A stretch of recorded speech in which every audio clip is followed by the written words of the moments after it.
As sea levels rise, our intertidal environments are going to be altered where they are found and in their distributions up the estuaries and river valleys.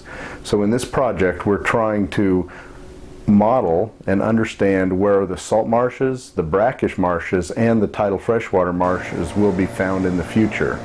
Of course, these three kinds of habitats are critical environments for different kinds of species. Our salt marshes particularly are important for crabs, fish of certain recreational species, and for our shrimping industry, as these are nursery grounds for these species.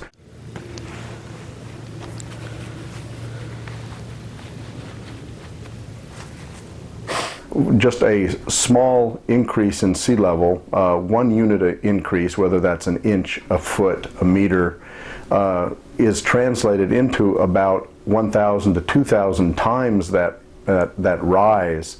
So if we're talking about a meter of sea level rise by the end of the century, which is not an unreasonable estimate based on the current science, we could be looking at 1,000 meters or a kilometer translation of where that land sea boundary exists.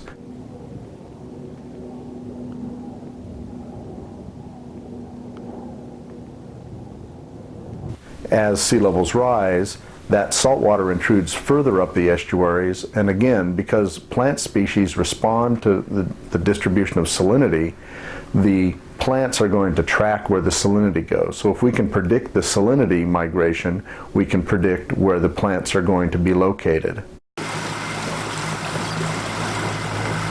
First, we map the surface salinity using basically a system that pumps water from about 1.5 feet below the surface in the rivers, and this was deployed from a small boat. We would start our surveys at the mouth of the rivers about an hour before predicted high tide at the upward extent of the rivers, about where we thought the salinity would go to zero. And so we would follow that high tide wave up the river such that we were at the landwardmost extent of salt water at the time of high water slack. We also, during our surveys, would stop and do what are called CTD casts. Basically, we would be measuring the salinity profile through the water column, and we were doing this to assure ourselves that what we were measuring at the surface is representative of what the salinity structure is throughout the water column. One of the other very important data sets that we're generating in this project is a finer scale mapping of the marsh habitats within the coastal zone throughout the coast of Georgia. The present data sets that exist basically take all the marsh, color it one color, and say, hey, this is marsh.